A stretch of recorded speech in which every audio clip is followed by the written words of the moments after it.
అబ్బా, వెళ్ళక తప్పేలా లేదుగా. అయినా నేనెందుకు భయపడాలి? ఆ రోజు నేను మాస్కులో ఉన్నాను. నేను తన్ని గుర్తుపట్టాను గాని తను నన్ను గుర్తుపట్టలేదు కదా. కిట్టు కిట్టు, తొందరగా రారా.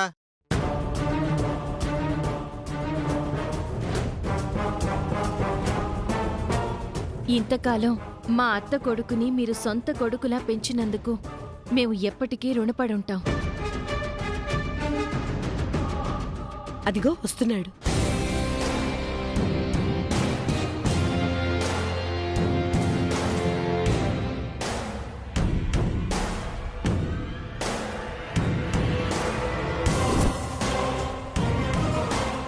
ఆటో డ్రైవర్ని కిట్టుని ఇంతకంటే బాగా పెంచలేకపోయానమ్మా.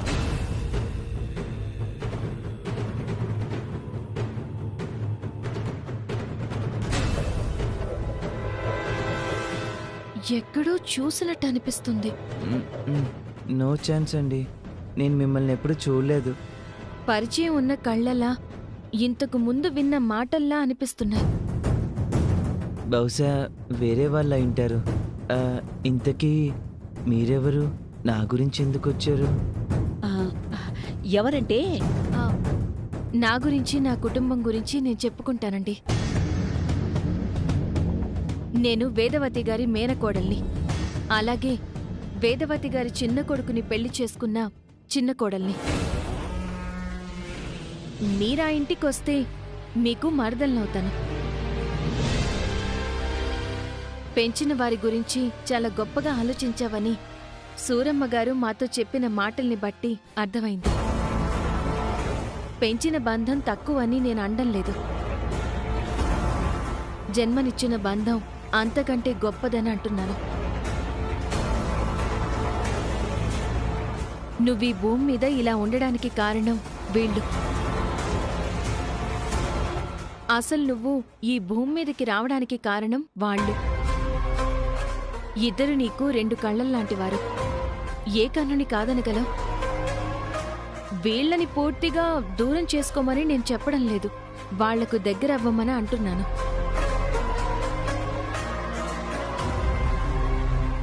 ఏమ్మా, కిట్టుని ఆ ఇంటికి పంపించడం మనస్ఫూర్తిగా మీకిష్టమేనా? మా కష్టాలు మాకెటూ ఉంటాయి, కనీసం కిట్టు అయినా సుఖపడతాడని మా ఆశ. అదీ కాక తల్లిదండ్రులు ఎంతో వేదనతో ఎదురుచూస్తూ ఉంటారు కదా, వాళ్ళు బాధపడడం కూడా మంచిది కాదు. వీళ్ళందరికంటే నేనేదో గొప్పగా మాట్లాడి నిన్ను కన్విన్స్ చేసేశానని నేననుకోవడం లేదు. నిన్ను చూడాలని ఎదురుచూస్తున్న ఆ తల్లిదండ్రుల ముందుకి ఒక్కసారి రమ్మంటున్నాను. వచ్చాక ఆ బంధాన్ని నువ్వు వదులుకోలేవు అని నమ్మకంగా చెప్తున్నాను. మీరు చెప్పాల్సింది మీరు చెప్పారు, నేను చెప్పాల్సింది నేను చెప్తాను, మీరు వినండి. నేను ఎట్టి పరిస్థితుల్లోనూ నన్ను పెంచిన తల్లిదండ్రుల్ని వదిలిపెట్టి రాలేను. ఎందుకంటే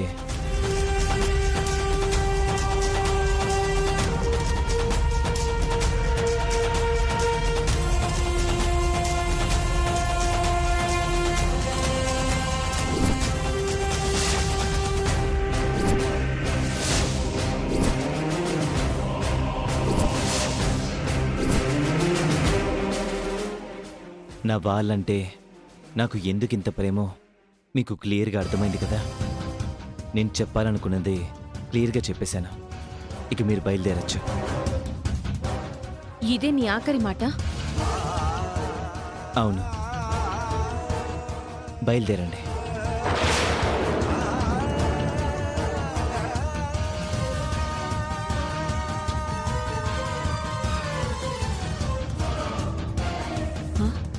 ఎందుకురా అలా చెప్పావు? సూరి, నువ్వు గమ్మునువే. ఎప్పుడు ఏం చేయాలో నాకు బాగా తెలుసు. నీకు తెలుసుగా ఎప్పుడు ఏం చేయాలో నాకు బాగా తెలుసని.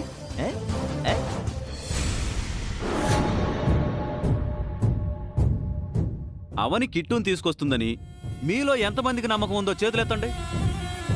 ఆప్తావా నీ పిల్లాట్లు? అది కాదు వసంత, కాసేపు బుద్ధిగా ఉండు. నాకైతే నమ్మకం లేదన్నయ్యా. నాకు నమ్మకం ఉంది. అవని దేన్నైనా సాధించగలుగుతుంది.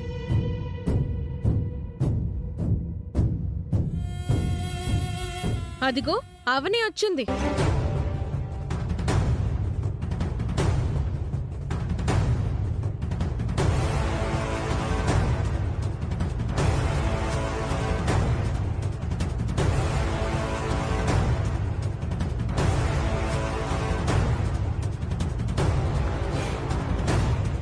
ఏడి నా కొడుకేడి? బయటున్నాడా? నా కొడుకుని తీసుకొచ్చావు కదా. నీతో పాటు రాలేదా? తర్వాత వస్తానని చెప్పాడమ్మా. అవని ఏడి? మా అన్న ఏడి? అవని వల్ల కాలేదని క్లియర్గా అర్థమవుతుంది. అయితే అనవసరంగా అందరం వేరే తిలకం దిద్ది పంపించామన్నమాట. ఏమన్నాడు? రానన్నాడు.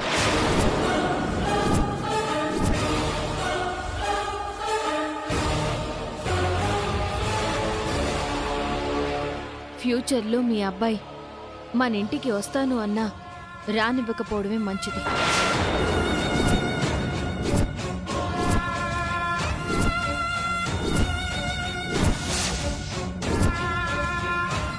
ఏమన్నావు? తన రాక ఈ ఇంటికి మంచిది కాదు అని అంటున్నాను. అర్థం చేసుకోండి. ఏం మాట్లాడుతున్నావు? ఎందుకలా అంటున్నావు? ఇలాంటి మాటలు చెప్తే వినడానికి రెడీగా ఉన్నామనుకున్నావా? నీ భార్య ఎలా మాట్లాడుతుందో చూడు. ఏమైంది అవని? ఎందుకలా అన్నావు? ఇంటి గౌరవం నిలబెట్టడం కోసం, ఇంటి మనుషుల్ని సంతోషపెట్టడం కోసం ఎలా అయినా తీసుకురావాలి అనుకుని వెళ్ళాను. తీరా అక్కడికి వెళ్ళాక తీసుకురాకపోవడమే మంచిదనే అభిప్రాయానికొచ్చాను.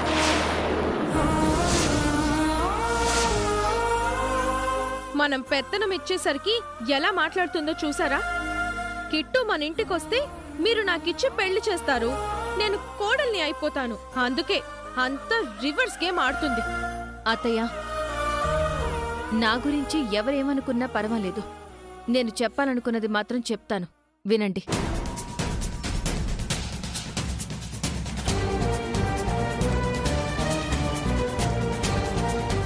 ఇంతకాలం తర్వాత కొడుకు గురించి తెలిసింది కాబట్టి మీరే ఆ ఇంటికి వెళ్ళండి. మీ ప్రేమను, అనురాగాన్ని బయటికి చూపించండి. ఈ ఇంట్లోకి మాత్రం ఎట్టి పరిస్థితుల్లోనూ రానివ్వకండి.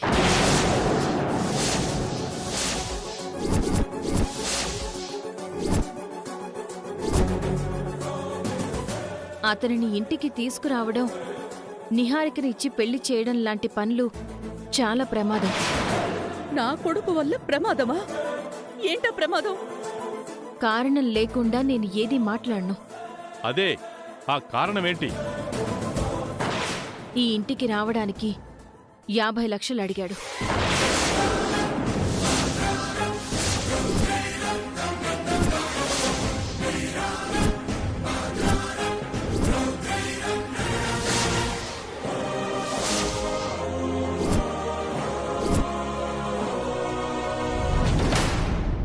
లక్షలా? అవును, మొహమాటం లేకుండా 50 లక్షలు లంచం అడిగినట్టు అడిగాడు. నేను నమ్మను. నమ్మాలి. ఎందుకలా అడుగుతాడు? మా ఇంటికొస్తే కోటీశ్వరుడవుతాడు. అలాంటి వాడు అలా ఎందుకు అడుగుతాడు? తల్లిదండ్రులనే లంచం అడిగాడు అంటే ఏదో కారణం ఉండే ఉంటుంది కదా. ఏం చెప్పాడు? ఇంతకాలం పెంచిన తల్లిదండ్రులకి ఇవ్వాలంట.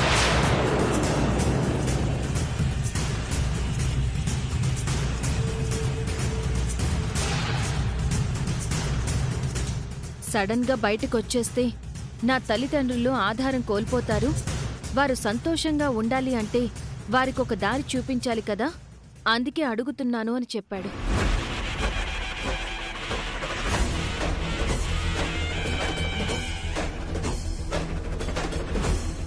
అలాంటివాడు మనింటికి రావడం అవసరమా? తన క్యారెక్టర్ కూడా మంచిది కాదు అని నా అభిప్రాయం. 50 లక్షలు అతను అడిగాడు అనే వంకతో నన్ను బయటకు గెంటేయాలి అని అనుకుంటున్నావా? అయినా నా కొడుకు అడిగిన దాంట్లో తప్పే ఉంది.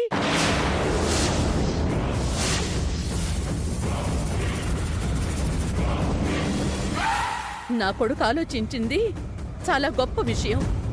25 ఏళ్లు పెంచిన బంధానికి 50 లక్షలు కాదు, యావదాస్తి రాసిచ్చినా తక్కువే అవుతుంది. అందులో తప్పే ఉంది. అవును, మాకు డబ్బు కంటే మా కొడుకే ముఖ్యం. 50 లక్షలు కాదు, 50 కోట్లైనా సరే ఇస్తాం. మా కొడుకు కోరింది చెయ్యడానికి మేము సిద్ధంగా ఉన్నాం. కిట్టు అడిగింది సమంజసంగానే ఉంది. వాళ్ళ ప్రేమకు మనం వెలకట్టలేం కదా. అవని మనసులో ఏదో పెట్టుకుంది, బయటికి మాత్రం ఏదేదో చెప్తుంది. నా మనసులో ఎప్పటికీ ఉండేది ఒక్కటి, నా కుటుంబ క్షేమం. అంతకు మించి వేరే ఏం ఉండదు. అబ్బే అబ్బే, మేము నమ్మం. అత్తయ్య, కిట్టు మాటల్లో నాకు నిజాయితీ కనిపించలేదు. అందుకే చెప్తున్నాను, నా మాట వినండి. నువ్వేం చెప్పాల్సిన అవసరం లేదు. కొడుకు గురించి తెలిసిన క్షణం నుంచి మీలో ఆనందం చూశాను. ఎప్పుడెప్పుడు కొడుకును చూస్తానా అనే మీ ఆత్రం చూశాను. ఆలస్యం అవుతున్న కొద్దీ కంగారు చూశాను. రానన్నాడని తెలిసేసరికి భయం, బాధ చూశాను. తల్లిగా మీ దగ్గర నాకు అన్నీ కనిపించాయి. కిట్టులో నాకవేమీ కనిపించలేదు.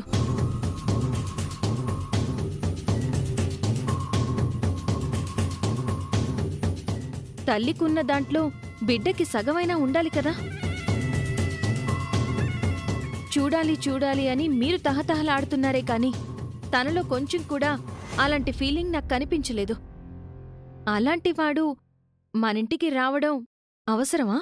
అవసరమా కాదా అని డిసైడ్ చెయ్యడానికి నువ్వెవరు?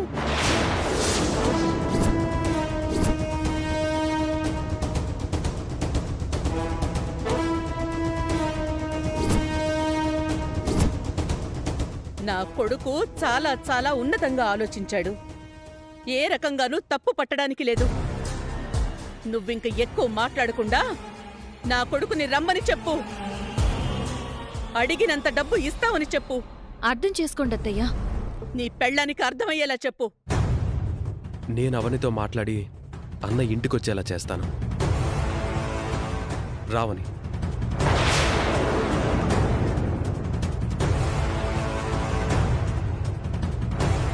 ఈ మలుపులేంటో నాకేం అర్థం కావట్లేదు.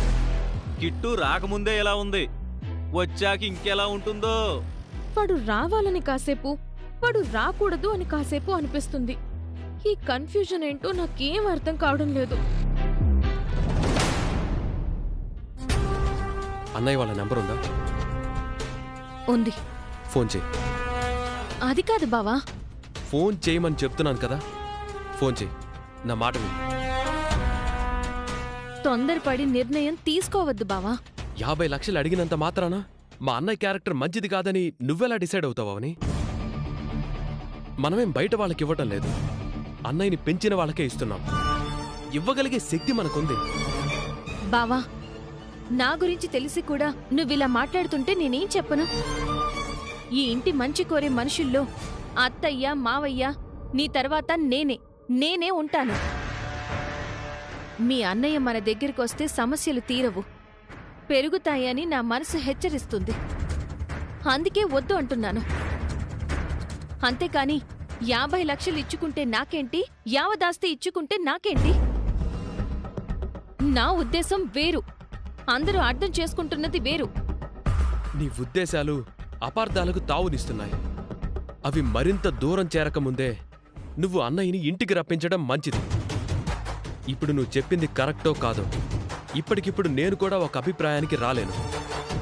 కాలమే నిర్ణయిస్తుంది. కానీ ఇప్పుడు నువ్వేం చెప్పినా తప్పుగానే అనుకుంటాను. దయచేసి నా మాట కాదనుకో. ఎవరికి చెప్తున్నా అర్థం చేసుకోవడం లేదు. నేను మాత్రం ఎంతని చెప్పగలను? నీ మాటని కాదనకుండా చేస్తాను.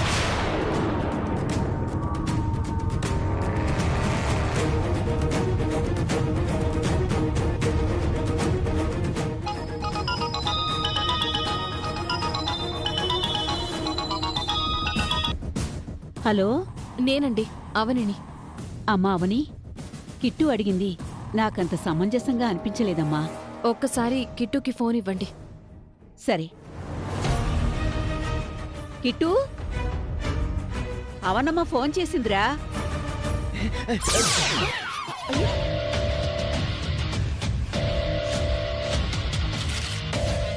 హలో, నువ్వు చెప్పినట్టే ఇంట్లో డబ్బు విషయం చెప్పాను. ఏమన్నారు? నీ కండిషన్కి ఒప్పుకున్నారు. రేపు బయలుదేరొచ్చే. సరే. ఈ విధంగా చేయడం నీకు కరెక్ట్ అనిపిస్తుందా? నేను నా ఇంటికి వచ్చేస్తే మా వాళ్ళు అనాథలైపోతారు. అందరూ నా రెక్కల కష్టం మీదే బతుకుతున్నారని చెప్పాను కదా. కుదరదంటే చెప్పండి. మీరక్కడ, నేనిక్కడ. నువ్వు మనసు మార్చుకోవాల్సిన అవసరం లేదు.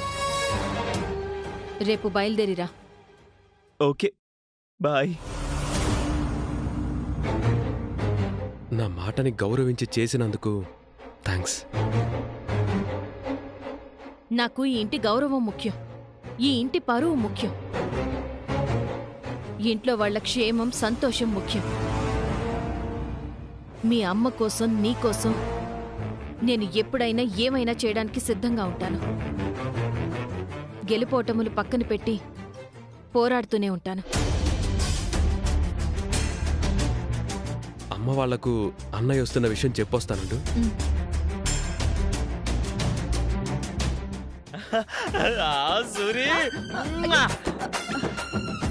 అనుభవించు రాజా, అనుభవించు రాజా. నేను పుట్టింది డబ్బు కోసమే, నేను పుట్టింది డబ్బు కోసమే. అనుభవించే. రేయ్, కన్న తల్లిదండ్రుల దగ్గరికి వెళుతూ డబ్బులు అడగడం నాకెందుకో మంచిగా అనిపించట్లేదురా. ఏంటి కిట్టు బాబు ఇంత హుషారుగా ఉన్నారు? వర్కౌట్ అయింది నాగయ్యా. 50 లక్షల స్కెచ్ వర్కౌట్ అయింది.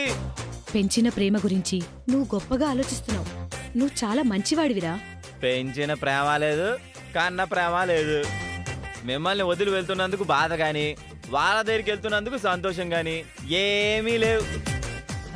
మనకు కావాల్సింది ఓన్లీ క్యాష్.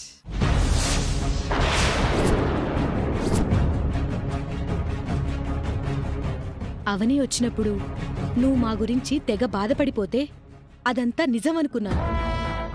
అంత లేదు సరోజా, అదంతా నటన, ఓన్లీ నటన. ఈ జీవితం అనే నాటకంలో ఈ కిట్టుగాడి పోషిస్తున్న పాత్ర.